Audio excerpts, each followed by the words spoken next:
우리 6장 10절 다 같이 합독 다시 한 번만 해보겠습니다. 시작. 다니엘이 이 조서에 왕의 도장이 찍힌 것을 알고도 자기 집에 돌아가서는 윗방에 올라가 예루살렘으로 향한 창문을 열고 전에 하던 대로 하루 3번씩 무릎을 꿇고 기도하며 그의 하나님께 감사하였더라. 아멘. 말씀 상고하겠습니다. 구약의 유대인들에게는 1년을 두고 하나님께서 7절기를 정해주셨지요. 그 7절기가 모두 다 감사를 표현하게 되어 있습니다. 보면 7절기 중에 3대 절기가 중심이 되는데 6월절, 초실절, 초막절이에요. 그러면 6월절은 애굽에서 430년 노예 생활에서 해방되었던 것을 감사하는 절기입니다. 초실절은 첫 수확을 거두시게 해주신 것에 대한 감사하는 절기고, 초막절은 이제 마지막 모든 추수를 다 거두고 나서하는 감사해서 전부 다 감사가 그 배경에 깔려 있습니다. 이 절기가 이제 애굽을 탈출하고 광야에 들어서면서 하나님께서 정해주신 것이지요. 이제 애굽의 노예 생활을 끝내고 새로운 삶을 시작하기 위해서 반드시 훈련되어야 될 것이 뭐냐면은 감사의 생활이라 하고 하는 것입니다. 여러분 성령 받았습니다. 성령 받고 이제 하나님의 자녀로서 새롭게 살기를 원한다면 반드시 훈련받아야 하는 것이 감사 습관입니다. 아멘. 여러분 이 말에 어글이 되십니까? 아멘. 나는 그렇게 했는지, 우리 다 훈련 받았잖아요. 그래서 성령 받았잖아요. 그리고 이 감사라고 하는 이 부분에 대해서 우리가 훈련을 받고 있는지 다시 한번 우리가 생각해 보기를 원합니다. 그런데 이 감사가 사람이 영혼 육으로 되어 있듯이, 그리고 크게는 영하고 혼육 이렇게 나눌 수 있죠. 겉사람과 속사람. 그런 것처럼 이 감사에도요, 혼과 육의 감사가 있고 영의 감사가 있어요. 이거 다 해야 되는데 시작은 혼과 육의 감사부터 시작하는 것입니다. 이스라엘 백성들도 여기서부터 시작을 했어요. 그러면 뭐를 감사할까 하는 거 우리 한번 생각해 보십시다. 감사는 지금 혼과 육의 감사예요. 그냥 모든 게 평탄하고 잘된 것에 감사. 여러분 오늘 이거 우리 하셔야 되지요. 이번 주간에 했어야 됩니다. 잘 되었어요.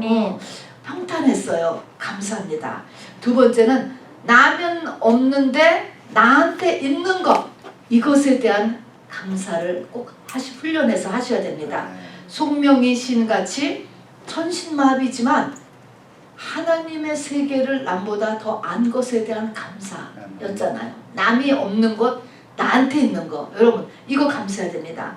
그 다음에는 과거에는 나한테 없었어요. 그런데 지금은 있는 것에 감사해야 돼요. 여러분 우리는 그래요. 여러분도 그랬을 거예요. 저도 그랬으니까. 집에 더운 물이 나오는 샤워가 있다는 것만도 여러분 얼마나 감사한지 아세요? 그거 없었어요. 여러분. 감사해야 됩니다. 또 없어진 것, 잃어버린 것이 아니고 남아있는 것에 대해서 감사해야 됩니다. 이게 감사의 훈련이에요. 이런 4가지를 감사해야 돼요. 400년 전 청교도들의 감사가 이런 감사였지요. 바로 병과 추위와 기근으로 출발 인구의 반밖에 남지 않았습니다. 그래도 반이 남은 것에 감사. 반이 남은 것에 감사. 또 그 당시만 해도 벌써 1600년대에 그들이 살았던 영국에서는 스테이크를 먹었던 시대였습니다. 그런데 이들은 여기 와서 그래도 굶어 죽지 않고 인디언들이 농사 짓는 법을 가르쳐줘서 한 해를 견딜 수 있는 거, 그것에 대해서 또한 감사했습니다. 이렇듯이 잃은 것이 아니고 지금 현재 남아있는 것에 대해서 감사할 수 있는 것이 우리에게 훈련이 되는 것입니다. 이런 것들을 올 일주일 동안에 꼭 찾아서 감사하시길 바랍니다. 이게 훈련입니다. 우리 성경 주석 가운데 매튜 헨리 주석이 있어요. 굉장히 유명한 주석인데요. 그분의 예화가 너무 유명하죠. 여러분도 들으셨을 거예요. 그가 강도를 당했습니다. 여러분 돈을 다 털리고 돌아왔는데 감사를 하더라는 것이죠. 뭐가 감사하느냐? 자기가 태어나서 지금 처음으로 강도를 당했다. 그것에 감사했던 거예요. 그전에도 당할 수 얼마든지 있었잖아요. 근데 처음 강도 당한 거 감사했고, 또 그래도 돈만 뺏겼어. 내가 지갑만 털렸지 그래도 괜찮다. 돈만 털린 것에 또 감사하고, 또 하나는 내가 강도가 아니고 똑같은 사람인데 그 사람이 강도인 것에 감사했다고 하는 것입니다. 여러분 이런 것들이 다 이렇게 필요한 것이에요. 그리고 이것으로 인하여서 우리의 영의 이 움직임이 바뀐다고 하는 사실인 것입니다. 사단은요 항상 불만 그리고 없는 것을 보게 해요. 그래서 다 땡동산에서 먹을 수 있지만 저 선악과는 먹지 말아라. 그 한 가지, 사단은 그 한 가지에 집중하게 하는 것입니다. 그래서 다 잊어버렸잖아요. 그런 거하고 똑같이 우리가 이렇게 감사를 찾는 것은 이것이 영적인 흐름을 바꿔놓는 일이고, 사단과의 싸움에서 승리하는 우리의 삶의 기본 자세가 됩니다. 그래서 우리 신앙생활에 보면은 억지로 하면 안 되는 것들이 있어요. 금식 억지로 하면 안 돼요. 구제 억지로 해서 아무 이득이 없어요. 자기 의만 높아지지. 그런데 억지로라도 해야 되는 게 뭐냐? 감사해요, 여러분. 내 마음에 그렇게 굳이 오지도 않고 감사한 마음이 별로 있지도 않고 또 하니까 하고, 그래도 훈련으로 해야 되는 게 감사입니다, 여러분. 7절기가 다 감사절기예요. 그리고 유대인의 절기가 여호와의 절기가 아니더라도 이렇게 감사절이 있는 것은 너무나 이 나라에서 좋은 것이고, 그래서 지금 이 감사절을 각 나라마다 다 지켜요, 여러분. 그래서 굉장히 우리에게 필요한 것입니다. 자, 그래서 이것이 억지로라도 해야 되는 것이 혼과 육의 감사예요. 뭐가 바뀐다고? 영의 흐름을 바꿔놓습니다. 이것이. 두 번째 우리에게 중요한 것은 영의 감사예요. 지금 영의 감사로 오늘 읽은 거가 누가복음 17장부터 읽었습니다. 영의 감사라는 것은 뭐냐면 요것이 영에 스며들었다 그런 의미인데요. 요것의 특징은 뭐냐면 진심. 두 번째는 하나님께. 우리가 사람한테도 감사하잖아요. 그게 아니고 이것은 하나님께. 그 다음에 세 번째는 감사를 표현해야 되는 거야. 표현. 요것이 영의 감사에 들어가는 것입니다. 영의 감사는 왜 필요하냐면요. 아까 혼과 육의 감사는 영적인 흐름을 바꿔놓는다 그랬잖아요. 이 영의 감사는 우리 아까 읽은 누가복음 17장의 말씀을 보면 예수님이 뭐라고 하면서 말씀을 끝내는지 아세요? 내 믿음이 너를 구원하였느니라. 자, 생각해보세요. 그때 구원이라고 하는 것은 병 고친 게 아니었어요. 10명 다 고쳤잖아요. 그 구원이라고 하는 것은 영의 성장을 이야기하는 것입니다. 하나님이 보시는 구원은 영적 성장을 구원이라고 하는 것이죠. 아까 기도한 것처럼 열매로 거둬지는 것입니다. 예수로 나아지는 것이죠. 그걸 구원이라고 했는데, 이 영의 감사는 무엇을 일으키느냐? 우리의 영적 성장의 필수 요소예요. 필수 요소. 요것으로 우리가 영적인 성장을 하는 것이에요. 자, 그러면 영적인 감사는 뭐라고? 첫 번째가 진심이어야 되고, 하나님, 대상이 하나님이에요. 그리고 표현이 있어야 돼요. 여러분, 표현. 아까 같이 그 문둥병자 같이 와서 예수님께로 와서 무릎을 꿇고 감사를 했다. 이렇게 표현이 있는 거예요. 우리에게 이것이 있는가라는 거를 살펴봐야 돼요. 이것이 없으면은 내 속사람이 성장을 안 한 거예요. 안 하고 있는 거예요, 여러분. 이것으로 성장을 하는 것이니까. 그래서 중요한 것입니다. 자, 그런데 왜? 누가복음 17장에 보니까 자세히 보세요. 그 13절을 보면 말입니다. 예수를 멀리서 봤어요.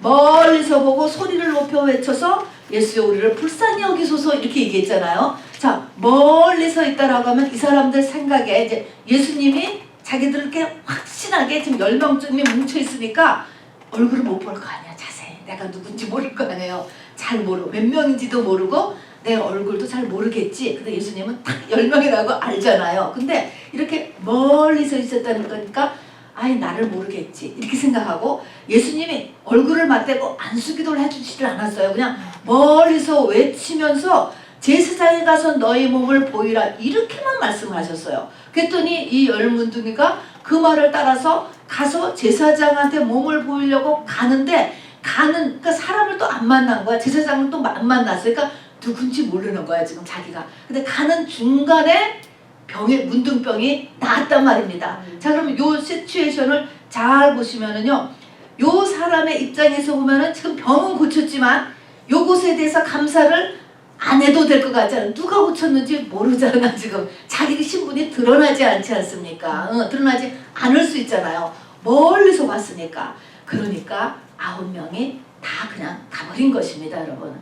그래서 일부러 하나님께서 이렇게 하시는 일부러 그렇게 해서 여기서 자기가 이렇게 특별히 드러나지 않고 아무도 직접 만나지 않으니까 나를 모를 거야. 제사장도 안 만났고 예수님도 안 만났고 예수님도 모르겠지. 또 예수님은 특별히 나에게 시간과 에너지를 많이 들인 것도 없고 나 혼자만 한 것도 아니고 이렇게 했기 때문에 그냥 갈 수 있었던 거예요. 근데 주님이 그 나머지 9명을 찾으셨다라고 하는 사실이고 한 명이 와가지고서 감사하니까 예수님이 내 믿음이 너를 구원하였느니라.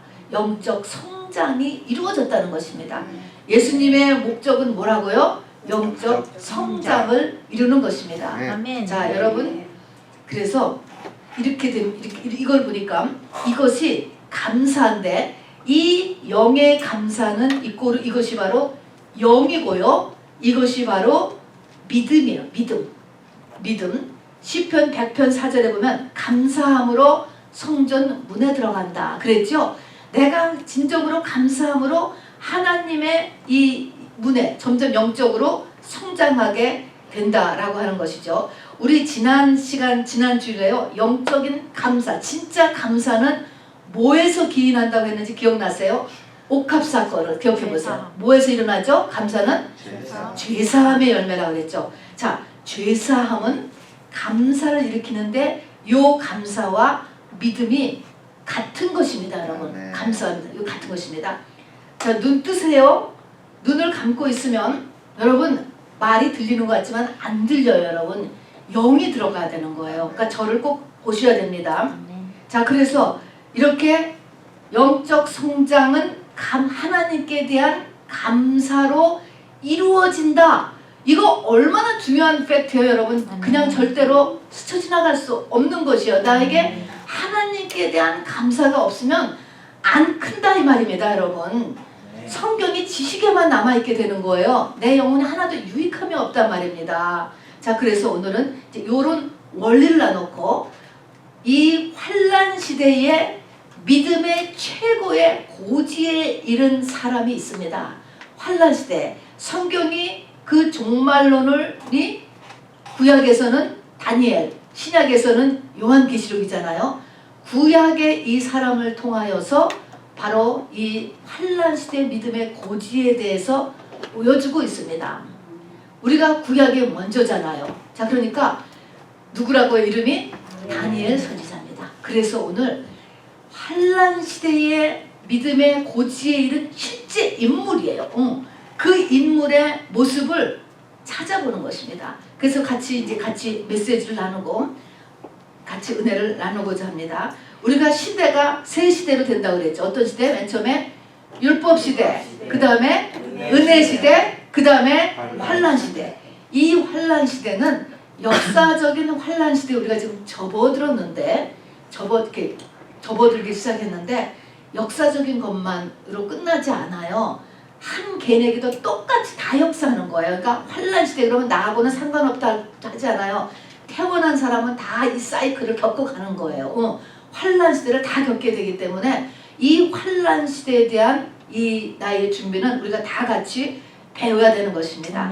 자, 그래서 이 다니엘서는 1장부터가 뭐로 등장하냐면 1장부터가 아주 참혹한 환난에 떨어진 네 소년의 이야기로 시작하잖아요. 이래서 환난의 책이에요. 환난 시대의 이야기인 것입니다. 나라가 멸망하고 부모 형제가 죽었거나 생사를 알 수 없어요. 이 네 소년의 나이가 15살부터 20살 사이라고 이야기합니다. 정확한 거는 지금 알 수 없지만 벌써 3600년 전의 일이니까 한 17살로 보통 보죠. 그래서 이 다니엘과 세 소년이 포로로 끌려가는 것에서부터 시작을 합니다. 그리고 거기 핵심적으로 다니엘의 이야기가 들어가는데 이 다니엘의 그 17살 때부터 거의 임종 때까지의 이야기가 1장부터 6장까지가 있고 7장부터 끝까지는 종말에 대한 계시가 여기에 들어있게 됩니다. 하나님이 이렇게 믿음의 고지에 올라야 하나님의 깊은 비밀, 이 역사의 마지막, 한 사람의 생애의 마지막, 영생으로 옮겨가기 전에 이 마지막 한 일에 이것을 계시해 주는 거예요. 그러니까 우리가 이 종말론을 다 깨닫지 못한다고 해도 실망할 필요 없어요. 그렇게 해서 가는 거예요. 내 믿음만큼 들어온다니까요, 이것이. 그러니까 이 다니엘의 이런 믿음의 고지 있는 사람에게 하나님이 보여주셨다. 이 사도 요한도 마찬가지죠. 자, 이 모습을 한번 보면은요, 이 다니엘의 이 믿음의 피크에 올랐을 때의 모습이 우리가 아까 읽은 다니엘서 6장 10절에 요 한 절에 다 들어가 있습니다. 그러면 여기를 보니까 내용은 것입니다. 나라가 법으로 예배를 금지시켰습니다. 우리 같은 지금 권고사항 또는 걸리면 벌금형 또 징역 그런 정도가 아니고요. 어떻게 한다고요? 사형이에요. 사형. 그것도 왕이 도장을 찍는 금령이 되면 왕도 변경을 못 할 수 없는 예외가 없는 것이 바로 이렇게 어인이 지켰다 이런 것입니다.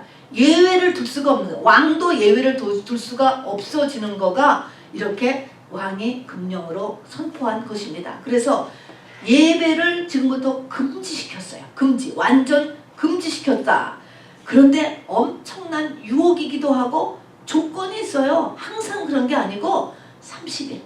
앞으로 30일 동안만 예배를 드리면은 죽는 거예요. 자, 이런 조건이 지금 우리에게 떨어졌다면 저와 여러분은 어떻게 할 것 같아요? 어떻게 할 것 같아? 아무리 제가 어저께 생각을 해봐도 저는 30일 동안 예배를 안 드릴 것 같아. 그래서 야, 멀었구나. 안 드리. 예배를 그냥 안 드리고 그냥 30일 후에 드리지. 이렇게 할 것 같은데, 그리고 여러분은 어떨 것 같아요? 여러분도 그게 지혜로운 거 아니에요? 그렇게 해야 되는 거 아닙니까? 나라법도 법 아닙니까? 지켜야 되는 거 아닙니까? 그럴 것 같은데 이게 하나님 앞에 큰 출입이고 우리가 건너야 될 것이라는 것을 알아두시기 바랍니다. 이게 뭘까? 30이라는 게. 하나님은요, 사람이 업그레이드를 시킬 때 반드시 벼랑 끝이 있으면 벼랑 끝에서 뛰어! 그럴 때 뛰어야 되는 거예요. 뛸 때까지. 그러면 못해요. 그러면은 나빠져요. 그 다음에 또 그 자리에 갖다 놔요. 할 것은 해야 넘어가는 거예요. 그러니까 이거를 지혜롭게 한다고 해서 30일이 넘어가지요. 30일 그냥 안 드렸다가 그 다음에 또 했다라고 쳐요. 그러면 어떻게 되는 거예요? 이런 일이 그 다음에 몇 년 뒤에 또 와. 그런 위기가 그대로 또 오는 거예요. 또 지나가. 이거는 내가 안 돼. 지혜롭게 하자. 사람이 또 안 해? 그럼 또 그냥 지나가. 그러면 또 와. 그런 일이 또 생겨, 인생에. 그러다가 계속 안 하고 육체의 기간이 다 지나가면은 끝난 거예요. 끝난 거. 새 예루살렘 성에 못 들어가고 또 상급이 어느 정도에서 그냥 끝난다 하는 것입니다. 만일에 다니엘이 여기서 이 30일, 이때 다니엘의 나이가 80이 넘은 국무총리였습니다. 이때 만일 그냥 지나갔다면 아마도 지금과 같은 다니엘의 종말론은 나오지 않았을 것입니다. 이 시험을 패스한 이후에 하나님의 깊은 것이 다니엘에게 오픈되었다라고 하는 것이에요. 그러니까 이 지혜라고 하는 것을 우리가 함부로 쓰면 안 돼요. 이게 하나님이 나를 축복 주시려고 하는 테스트라고 하는 것을 눈치를 채셔야 되는 거예요. 다니엘은 이걸 알았을 것입니다, 여러분. 그래서 어떻게 했습니까? 여기 보니까 기가 막혀요. 5가지를 보니까 예루살렘을 향한 창문을 열고 원래 하던 거예요. 이거는 열왕기상 8장에는 솔로몬의 성전 봉헌식 때 하나님과의 약속이었습니다. 만일에 이 성전을 못 올 형편이면, 도저히 못 올 형편이면 어느 곳에 있든지 간에 이쪽을 향해서 문을 열고 이쪽을 향하여서 기도를 하면 하나님 그 기도를 꼭 응답하여 주시옵소서라는 하나님과의 언약이 있었기 때문에 예루살렘을 향하여 창문을 열고, 이 말은 말씀에 따라서 하는 것입니다. 구약 성경이니까 하나님의 성경 말씀을 따라, 그 다음에 하루에 3번. 여러분 이거 식사기도가 아니에요. 식사기도. 왜냐하면 여기 보니까 무릎을 꿇고 기도했다 그랬잖아요. 우리가 나도 3번 기도하는데요. 그게 아니라 하는 것입니다. 하루에 3번, 그리고 이것이 습관을 따라 그랬습니다. 늘 그렇게 하루에 3번씩 무릎을 꿇고 예루살렘 성전을 향하여서 혼자서지만 예배를 드렸다 했는데, 오늘 이 자리에서는 뭐 했냐면은 감사하였더라 한마디로 나와 있습니다. 감사하였더라. 여러분 결론은 다니엘 어떻게 되었죠? 사형형도 되었어요. 사형 집행이에요. 집행. 물론 우리는 고를 빼고 그냥 사자들의 입을 막았다라고 하지만 사형이 집행이 되는 것입니다. 사형이 집행. 그래서 사자굴에 던져줬어요.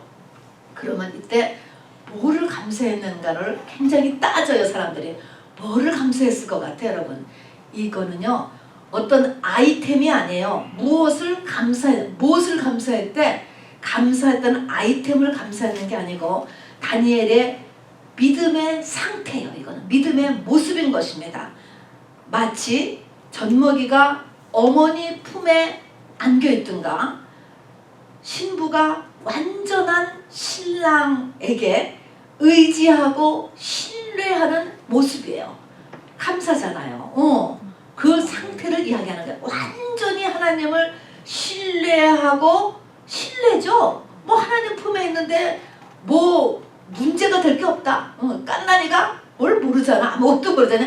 엄마 품에 있으면 되는 거하고 똑같은 거예요. 알아서 해주시겠지. 이게 신부의 모습이거든요. 완전하게 신랑한테 의지하고 맡기는 것이죠. 그런 상태에 감사하였더라. 그래서 무엇을 감사하였는가가 성경을 아무리 찾아봐도 여러분 없을 것입니다. 이거는 그런 다니엘의 상태를 지금 이야기하는 것입니다. 자, 그러면은 이런 감사, 이런 믿음, 이것이 절대로 하루아침에 되는 게 아니잖아요. 이거는 하루아침에 될 수 있는 것도 아닙니다. 자, 그래서 이것을 위해서 우리가 다니엘이 어떻게 하여서 여기까지 이르렀는가. 믿음의 고지라고 그랬잖아요. 그리고 환란에 들어간 환란 시대인 것입니다. 우리도 환란 시대에 이제 들어가는데 이것을 향하여서 나아가야만 되겠습니다. 자, 그래서 이제 해야 됩니다. 우선 첫 번째로 미리 우리가 해야 될 것은 다니엘서 1장에 보면은 다니엘이 17살 때의 모습이 등장하잖아요. 이것이 지금 우리는 다 그 이상의 나이가 되었으니까 우리의 후손과 자녀들에게 우리가 해줘야 될 것을 먼저 짚고 넘어갑니다. 우리는 할 것을 하고요. 그것을 받는 것은 또 나름대로의 분복이에요. 그들이 할 일인 것입니다. 각자 영혼이기 때문에 다 각자 하나님하고 딜하고 하나님하고 쓰는 것입니다. 그러나 우리는 부모된 책임으로서 또 나이 든 사람으로서 해줘야 될 것이 있는 것입니다. 거기에서 다니엘에게 해야 될 것은 말입니다. 우리가 우리의 마음 준비부터 해야 돼요. 우리의 자녀들이 그냥 내 품에 계속 있을 줄 알지만 내가 원하지 않은데도 나를 뚝 뛰어나가질 수도 있다라는 것을 각오하고 있어야 돼요. 누가 나라가 이렇게 망해서 부모가 죽던가 또 자녀들에게 생으로 뺏겨져서 노예로 다 끌려갈 줄을 누가 생각이나 했겠으며 누가 이걸 원했냐고. 그렇지 않습니다.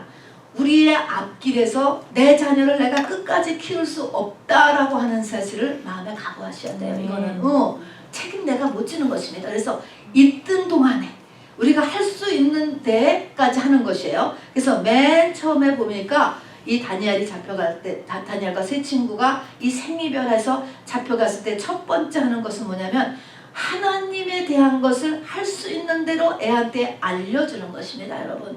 자, 그래서 우리 다윗도 자기가 죽으면서 아들 솔로몬에게 첫 번째로 한 유언이 뭐냐면 내 아비의 하나님을 알으라라는 것입니다. 아비 하나님. 엄마, 아버지가 그렇게 열심으로 믿었던 그 하나님에 대해서 너도 좀 알아봐라. 유언의 첫 번째 여러분. 아멘. 우리도 이 정도 돼야 돼요. 그래서 할 수 있는 대로 하나님을 애한테 알려주려고 해야 돼요.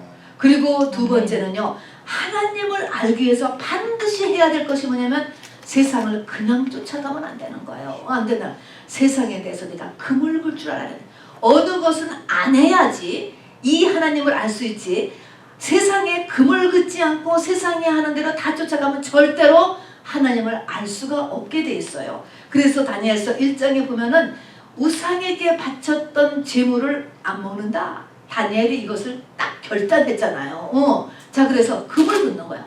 아무리 맛있게 생기고 아무리 먹고 싶어서도 금을 걸 수 있는 거. 세상에 어떤 일에 대해서는 내가 아무리 세상 사람이 다 그렇게 시대가 풍조가 그렇게 간다 할지라도 아니다 라고 금을 걸 줄 아는 것을 가르쳐야 되고요. 세 번째는 뜻을 정하여, 다니엘은 뜻을 정하여 세 친구와 함께 갇혀 바로 이 10일 동안 자기가 물과 채식만 하겠다는 것을 오퍼를 넣잖아요. 이런 것은 뜻을 정한다라고 하는 것은 의지 활동을 하는 거예요. 다니엘서를 보면요, 다니엘이 얼마나 이 결심을 잘하는지 몰라. 맨날 작전기도 결심하는 거야. 작정 의지 활동. 우리 지난 금요일에도 했지만 여러분, 의지 활동 못하는 사람, 하고 싶은 대로 꼭 그냥 해야만 속이 직성이 풀리는 사람, 셀프 컨트롤 못하는 사람, 디시플린 못하는 사람, 누구같이 된다고? 12아들 중에 루벤같이 되는 게 루벤같이. 하나님이 주신 달란트가 꽃을 받아 이 땅에서. 그래서 반드시 애들한테 디시플린 시켜야 돼요. 이거를 꼭 시켜야 되는 거예요. 그리고 네 번째는 금식해보는 거, 그리고 기도해보는 거, 맛을 보여줘야지 돼. 그냥 그래서 우리가 이 금식도 그냥 애들도 그냥 그냥 해보는 거야. 하기 싫어도 금식이라는 거를 해보고, 기도 훈련. 여기 다니엘서 보면요, 10일 채석 작전기도 하죠. 너 왕의 꿈을 알아내지 않으면 다 사형시킨다고 했을 때 네 소년이 합심 철야, 하루지만 합심 철야 기도를 하잖아요. 하나님이 그때마다 다 응답을 해주셨습니다. 그래서 우리가 애들한테 이런 5가지를 우리가 알려주고 훈련시키는 정도까지는 우리가 해야 됩니다. 이제 본론입니다. 본론. 우리 모두가 환난 시대에 준비를 어떻게 되는가? 실제 인물 다니엘을 통해서 보는 것입니다. 바벨론 땅에 잡혀가 바벨론의 삶이 다가오잖아요. 우리는 어떨까요? 점점 더 거세지는 반기독교적 세력이에요, 여러분. 우리에게 오는 이것이 환난인 거예요. 딴 거 그렇잖아요. 세상 점점 화려해지고 점점 더 놀기 좋고 점점 더 살기 좋은 듯이 보여져요. 나빠지지 않는다니까요. 단지 믿는 사람한테만 이게 환난인 거예요. 점점 예수를 올바로 열심히 믿는 것이 어려워져. 반기독교적 사회로 간다니까요. 이런 가운데서 어떻게 살아남아야 될까? 어떻게 다니엘과 같이 완전한 신부로까지 올라가느냐라고 하는 것입니다. 하늘의 별과 같이 궁창의 빛과 같이 영원토록 지금까지 빛나고 있는 이런 삶으로 우리가 이렇게 나고 그 상이 이렇게 성경에 기록되는 이러한 삶으로 우리가 한평생을 사느냐 하는 거죠. 우선 다니엘의 삶을 보면요, 이 환난 시대는 하나님이 특별히 강조하는 게 뭐냐면 실력과 영역 2가지를 강조합니다. 여러분, 이 실력과 영역을 우리 20년 전에는 두날개라고 하는 이런 성경 프로그램이 굉장히 유행한 적이 있었어요. 그 두날개라고 하는 것이 하나는 영역이에요. 그런데 환난 시대는 영역뿐이 아니고 실력도 필요한 거예요. 실력. 우리가 금신상이 다니엘서에 보면 금신상이 등장하는데 이 금신상이 언제 쓰러지냐면 뜨인 돌이 발을 쳤을 때 쓰러진 거예요. 그것에 여러 가지 의미가 있지만 한 가지 중요한 의미는 현실에 발을 디딜 줄 모르면 현실에 발을 딛고는 발을 쳐서 쓰러뜨린다는 거예요. 현실 감각이 없으면 전체가 다 무너진다라고 하는 것입니다. 그래서 이 환난 시대에는 현실 감각이 반드시 있어야만 됩니다. 이거를 실력이라고 이야기하는 것이죠. 다니엘은 말씀의 사람, 기도의 사람, 더군다나 환상을 보는 사람이었지만 절대로 현실을 무시하지 않았습니다. 그래서 현실이 매우 중요합니다. 성막에서도 보면요, 성막에서 제사장들이 이 일을 집전할 때 플로어가, 성막의 플로어가 여러분 뭔지 아세요? 카펫일까요? 나무일까요? 맨흙이에요. 맨흙. 거기에 제사장들이 맨발로 사역하는 것입니다. 그게 뭐예요? 현실 감각인 것입니다, 여러분.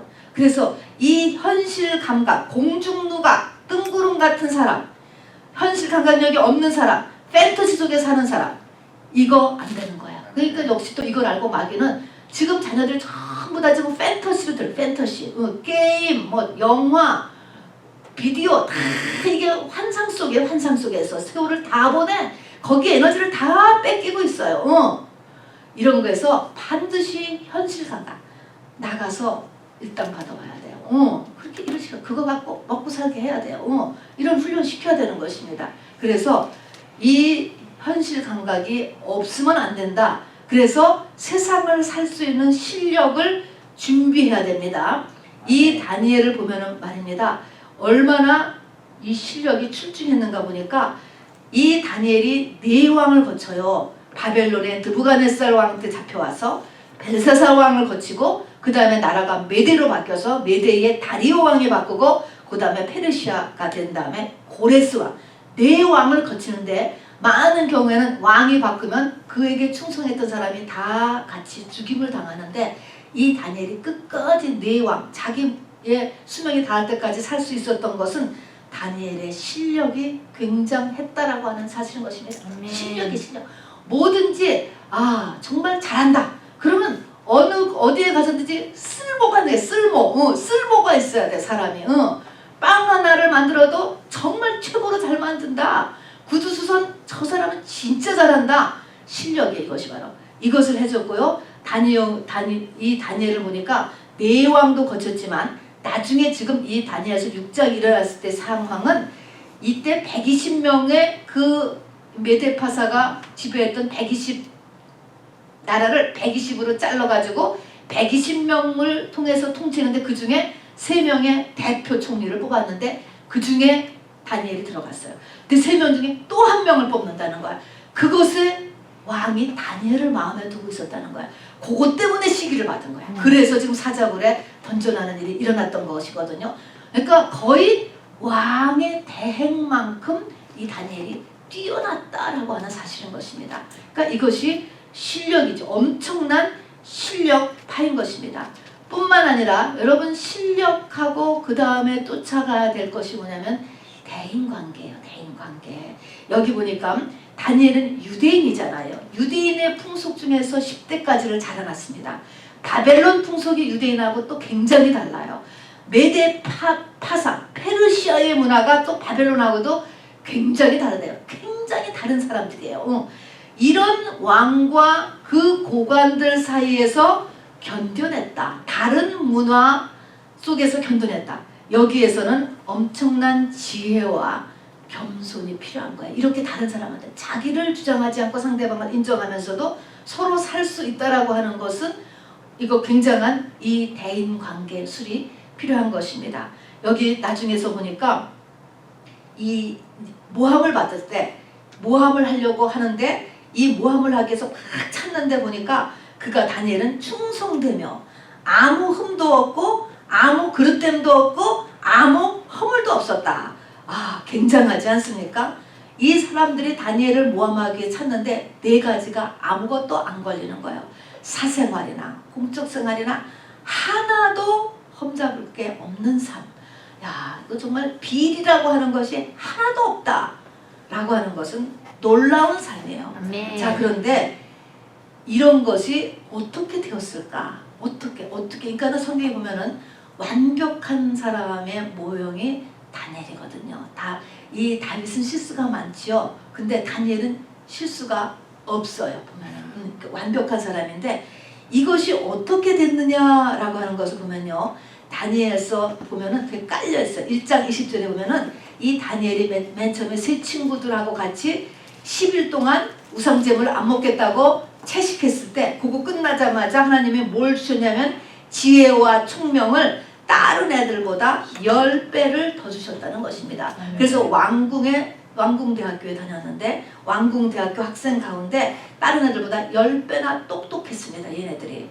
그 다음에 1장 17절에 보면 그들에게 학문을 주시고 모든 서적을 깨달아 알게 하시고 4장 9절에 보면 다니엘 아래는 안에는 거룩한 신들의 영이 있었다라고 네. 왕이 보이는 거예요. 저 사람은 어떤 영이 그 속에 움직이고 성령이죠. 성령께서 인도하는 것입니다, 여러분. 아멘. 계속적인 성령이 지혜를 주고 성령께서 천사를 동원시켜 주시고 그랬습니다. 여러분 5가지의 하나님이 주신 지혜, 총명, 학문, 모든 서적을 깨달아 알게 하는 것, 다음에 성령의 임재죠. 동행이죠. 내면적인 동행.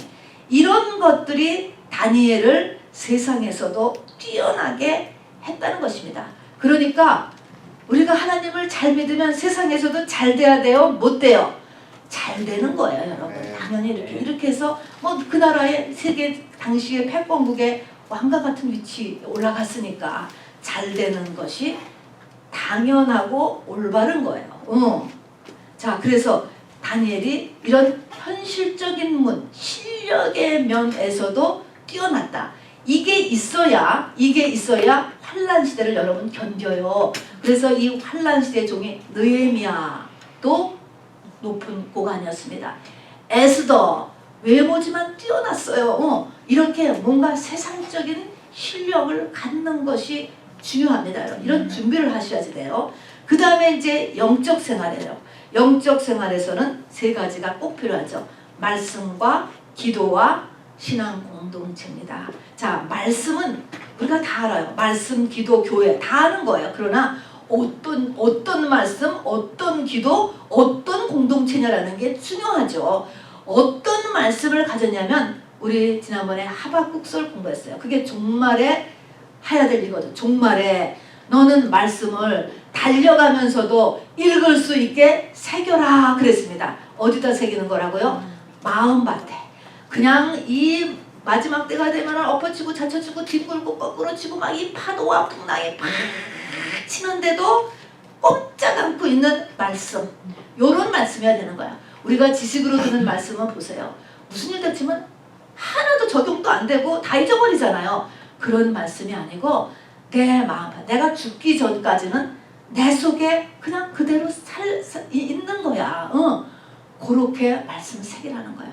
제가 말씀을 이렇게 보면서 얼마나 무서운가. 우리가 뭔가 위험한 일을 당하면 엄마 소리가 저절로 튀어나오죠. 그렇게 말씀이 나와야 돼요. 그러니까 말씀이 내야 돼. 우리가 아무리 복잡하고 어려운 일을 당해도 기억하는 거 있잖아요. 자식 기억나죠? 그 정도로 우리 마음속에 하나님의 말씀이 새겨진 그 말씀이 있어야 그 말씀만큼 환난 시대를 우리가 이겨나갈 수가 있는 것입니다. 그러니까 말씀을 새기세요. 암송보다 허준하게 새겨지는 것. 다음에 그러니까 하박국서 같은 말씀. 다음에 기도는 뭐냐면 여기 있는 것처럼 그가 하던 대로 습관이요. 기도가 습관이 되어야 된단 말입니다. 그래서 이 습관이 되다는 것은 다니엘서에는요. 모든 기도 종류가 다 들어있어요. 부르짖는 기도 나오죠. 여기서 정시기도 하루 3번 기도했죠. 합심기도 친구들 합심기도 하죠. 금식기도 나오죠. 철학기도 나오죠. 주요 3천기도 나오죠. 작정기도 10일 작정 21일 작정 기도. 모든 우리가 하는 기도가 다 나오는 게 이 다니엘이에요. 다니엘서예요. 그러니까 습관 떡하면 기도로 나가는 거야. 떡하면 그렇게 기도가 내 몸에 붙어야 돼. 작정 기도를 할 것이냐, 철학 기도를 할 것이냐, 금식 기도를 할 것이냐, 정식 기도를 할 것이냐 정하는 거예요. 그래서 기도가 몸에 붙어야 돼. 다음에 신앙의 공동체에서는요. 하나님께서 얼마나 이렇게 섬세하신가 보세요. 다 어레인지 하신다니까요. 사드락과 메삭과 야벳느고가 같이 갔잖아요. 같이 4명인 거예요. 4명. 이 공동체 때문에 다니엘이 끝까지 믿음을 계속할 수 있어요. 그래서 이 공동체가 매우 중요해. 이 넷이라고 하는 숫자는 동서남북을 이야기해서 4이 되면 이런 사람이 4이 있으면 사방을 다 막을 수 있는 거예요. 그러나 여러분 4이 안 돼도 돼요. 2이어도 돼. 미니멈은 2이에요. 그 전도서 4장 9절에 보면은 혹시 저희가 넘어지면 하나가 그 동물을 붙들어 일으키려니와 홀로 있어 넘어지되 붙들어 일으킬 자가 없는 자에게는 화가 있으리로다. 사단 말가를 끊임없이 넘어뜨리려고 하거든요. 근데 붙들어 일으킬 한 사람이 있어야 된다. 이게 주변에 3이 있으면 더 좋은 거죠. 욥도 뭐 때문에 살아났어요? 결국은 욥의 새 친구 때문에 살아나는 거예요. 자, 근데 넷이 되면 제일 좋지만 넷이 안 되면 둘이어도 돼요. 우리가 이렇게 해서 이렇게 꽉 붙은 공동체가 필요하다 그러면은 우리는 부부가 너무 사이가 좋으니까 됐다. 그것으로 되는 게 아니라 사이가 좋다라고 하는 거, 엄마하고 아들은 꽉 붙었죠. 이런 부모 자녀 이런 굳건한 공동체가 됐다는 게 아니고 이 공동체의 특징은 끊임없이 상대방을 예수 안으로 넣어주는 공동체 얘기하는 거예요. 그냥 둘이 꽉꽉 붙었다고 이게 뭐가 되는 것이 아니고 상대방을 끊임없이 예수 안으로 넣어주는 역할을 하는 공동체는 제가 부부만 있어도 돼. 엄마하고 아들, 아버지하고 둘만 있어도 돼. 이 둘이 그런 공동체로 모여져야 돼요. 이것이 안 되면은 1000명, 10,000명, 10만 명의 공동체에 내가 속했다 해도 아무 소용이 없네, 그거는. 그래서 이런 것을 자세하게, 이 부부같이 자세하게 모든 것을 알 수 있는 것만큼 둘이 같이 눕는다. 이렇게 얘기했거든요. 그러니까 두 사람, 그러니까 그만큼 가까이 있는 사람이어야 된다는 거예요. 멀리서 하는 게 아니고 그런 이 공동체가 우리에게 필요하다는 것입니다. 그래서 이 세 가지요. 말씀과 기도와 교회 이렇게 알아두면 돼요. 근데 이게 보통 말씀이 아니고 보통 기도가 아니고 보통 교회가 아닌 이런 공동체가 우리에게 필요한 것입니다. 자, 그래서 이제 다니엘은 이렇게 하박국서 같은 말씀, 습관화된 기도, 정말 사드락과 메삭과 야벳느고와 그리고 다니엘 같은 이런 공동체를 가지고 신앙을 17살 때부터 거의 100세에 돌아가시는데 그때까지 쭉 나갔습니다. 놀라운 거예요. 옆으로 가지도 않고 다운되지도 않고 쭉 놀랍게 올라간 것입니다, 여러분. 놀랍게 올라가서 하나님께 영광을 정말 돌려서 이건 뭐 돌렸는데 이들이 어디 살았는지 알아세요? 바벨론의 왕궁에 살았어요. 왕궁에. 적의 한가운데 들어가 있어요. 한가운데. 그래도 말짱하게 살았다니까. 노아의 홍수 속에 방주에 들어가 있는 거하고 똑같은 거예요. 우리가 앞으로 세상이 이렇게 되고 지금도 선교지를 가면은 이렇게 완전히 사단 속이잖아요. 그 속에 들어가가지고 전부 다 병 들어오고 전부 다 당하잖아요. 근데 이런 공동체를 거기서 만들어야죠. 그리고 우리도 앞으로는 이것을 이렇게 해서 견뎌내야 되는 것입니다. 그래서 어떻게 다니엘의 모습이 되었는가라는 것을 보니까 이들의 모습을 이제 우리가 5가지를 자기 자신한테 비춰봐야 되는 것입니다. 이 환란 시대의 이 다니엘의 세 친구는요, 뭐를 첫 번째를 자기 속에 정리했냐면 내세관이에요. 내세관. 죽음이라는 거는 상상도 안 해봤어. 그런 게 아니고 이 세상과 저 세상은 연결되어 있어. 누구나 한 번은 죽는 거야. 이 세상의 것이 저 세상으로 그대로 연결되어서 올라가는 거야. 이러한 이생과 내세에 대한 확실한 지식과 그리고 언제 부름받을지 모른다. 그리고 이 땅에서 한 것에서 내가 무엇을 저 세상으로 연결되어서 가져갈 수 있는 거에 대한 확실한 내세관을 벌써 10대에 확실하게 있었다는 것입니다. 여기 보면 죽을 일이 계속 떡하면 죽인대잖아. 이 시대가 너무 죽을 일이 계속 생기는데 각오를 하는 거예요. 순교적 믿음이라고 하잖아요. 순교적 믿음은 각오가 돼야 순교를 하지. 이것이 이런 내세관이 확실했다는 것입니다. 두 번째는 이들에게는요, 그들은 4명의 제국을 거쳤어요. 그리고 지금까지 해서 그들은 아주 완전히 전권을 가진 왕 밑에 살았지만 그들은 그들의 왕이 세상의 왕이 아니고 하나님이 왕이시다. 그래서 그들은 바벨론이라는 나라를 산 게 아니고 하나님의 나라를 살았다는 것입니다. 페르시아라고 하는 나라에 사는 것이 아니고 하나님의 나라를 살았다는 것이죠. 이게 너무너무 놀랍고도 무서운 일이에요. 자, 그래서 다니엘이라고 하는 그 이름 자체가 단이라는 게 우리가 단집하고 똑같아요. 심판자, 심판하는 사람. 엘은 하나님이에요. 하나님이 심판주시다. 이것이 확실하게 있었어요. 왕이 심판하는 게 아니고 하나님이 심판해. 내 기준은 하나님이야. 그렇게 하나님의 세계를 사는 믿음으로 이들이 올라갔다는 것입니다. 자, 그래서 아무리 교회가 세속화되고 이제 점점 더 교회는 아무 힘이 없어서요. 끝에 가면요 성도의 권세가 다 깨진다는 것입니다. 여러분 그렇게 갈 때도 이게 변함이 없는 거예요. 이걸 배우고 이렇게 되는구나 하고 하나님이 위에 계시다. 그리고 그 하나님은 뭐예요? 이 적그리스도의 활동이 3년 반이에요. 점점 악화되다가 3년 반 되면 끝나는 거예요. 하나님 손아귀에 있다라고 하는 것을 확실하게 알고 있었습니다. 그래서 하나님의 나라를 사는 사람들이다라고 하는 것이죠. 자 그리고 이 다니엘과 세 친구의 놀라운 또 특징이 하나는 자기의 신앙을 감추지 않는다는 것입니다. 감추지 않아. 이게 지금 전부 다 불신 나라에서 사는 거잖아요.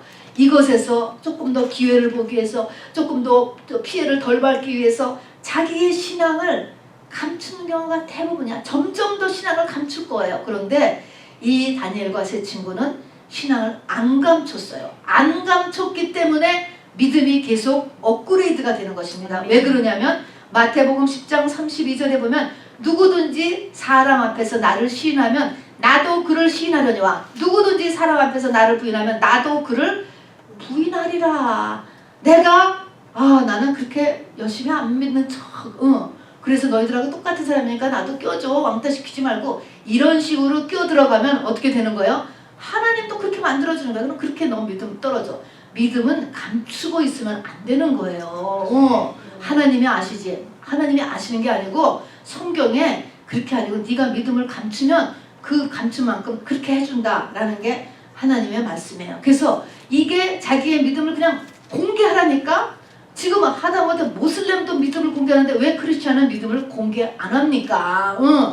공개를 해야 이기는 거예요. 결국은요. 그때는 잠시 부닥칠 수도 있죠. 그러나 부닥치기 전에 먼저 못하는 거는 사단이 역사에서 나를 자꾸 위축시키기 때문에 못하는 거예요. 져서 믿음이 없어서 그걸 공개 못하는 것입니다. 나는 이런 믿음의 사람입니다.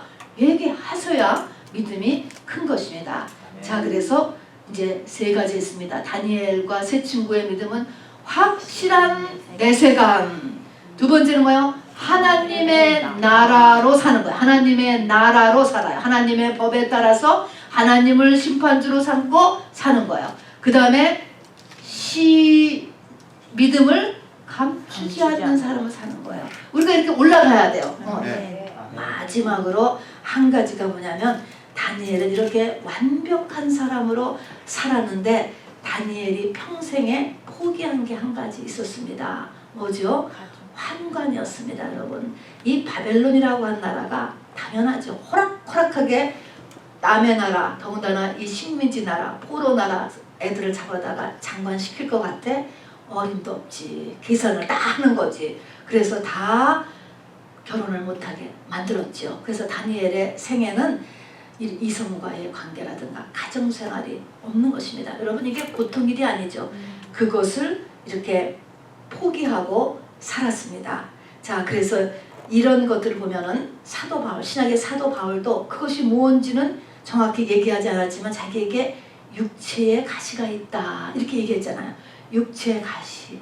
이런 면에서 하나님은 완전하신 분이지만 피조물인 우리는 완전하지 못한 부분을 가지고 있다라는 것을 받아들이시기를 바랍니다. 그거를 받아들이고 그냥 가는 거예요. 그것까지 완전히 없으면 우리는 신이지 신. 자 그래서 다니엘이 결혼 생활이 없습니다. 여러분. 그러고서 거의 17세에 와가지고 이 100세까지 이 바벨론의 나라가 얼마나 음란한 나라인데 한번 어떻게 살았을까를 한번 생각을 해보세요. 그거를 다 이 네 친구와 함께 예수 속으로 깊이 들어감으로 인해서 모든 개인적인 이 갈등과 환경적인 갈등을 다 이겨낼 수 있었던 것이 믿음이에요. 가능하다는 얘기입니다, 여러분. 그래서 참으로 후회 없이 편안하게 살 수 있었다는 것이죠. 자, 그래서 이런 이 연약한 부분이 우리에게도 있고 그것도 똑같은 자기 십자가입니다, 여러분. 자기 십자가를 가지고 있을 때 우리가 예수와 연합할 수 있게 되는 것입니다. 자, 말씀을 마치겠습니다. 환난 시대의 우리의 모습입니다. 우리가 가야 될 모습이 다니엘서 6장 10절에 있습니다. 그리고 다니엘의 생애가 그런 것들을 우리에게 메시지로 주고 있는 생애입니다. 다니엘서 1장부터 6장이에요. 그렇게 함으로 인하여서 하나님은 이 고난을 헛되이 보낸 게 아니고 바로 구약의 유일한 종말을 계시한 선지자를 하나님께서 이렇게 사용을 하셨고 또 그 생애를 붙잡아 주셨습니다. 그래서 이 감사 기도를 했다고 쓰였는데 우리 오늘 추수감사를 맞아서 무엇을 감사했는가의 이 감사가 혼과 육의 감사를 넘어서 영의 감사를 넘어서 완전히 믿음의 상태요. 감사했더라. 하나님께 대한 완전한 신뢰의 상태로 이 다니엘서가 마치고 있다는 것을 나타내고 우리 모두 이것을 향하여서 기도하고 같이 갈 수 있게 되기를 바랍니다. 네, 우리 하나님 앞에 마지막 찬양 힘차게 같이 드리시고 기도하겠습니다.